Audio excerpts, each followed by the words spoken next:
একাত্তরের মানবতা বিরোধী অপরাধের মামলায় মৃত্যুদণ্ডের রায়ের বিরুদ্ধে জামায়াত নেতা এটিএম আজহারুল ইসলামের আপিলের রায় কাল।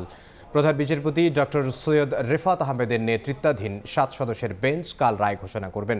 আজহারের আইনজীবীর আশা খালাস পাবেন জামায়াত নেতা। মুক্তিযুদ্ধের সময় মানবতা বিরোধী অপরাধের মামলায় 2014 সালের 30 ডিসেম্বর আজহারকে মৃত্যুদণ্ড দেন আন্তর্জাতিক অপরাধ ট্রাইব্যুনাল। ওই রায়ের বিরুদ্ধে 2015 সালের 28 জানুয়ারি আপিল করেন আজহার। শুনানি শেষে 2019 সালের 31 অক্টোবর আপিল বিভাগ মৃত্যুদণ্ড বহাল রাখে। পরে রায়ের বিরুদ্ধে রিভিউ আবেদন করেন জামায়াত নেতা। গত 26 ফেব্রুয়ারি আপিল বিভাগ রিভিউ শুনে ফের আপিল শুনানির সিদ্ধান্ত দেয়। মানবতা বিরোধী অপরাধের এটি প্রথম মামলা যার রিভিউ পর্যায়ে আসার পর ফের আপিল শুনানির অনুমতি পায়।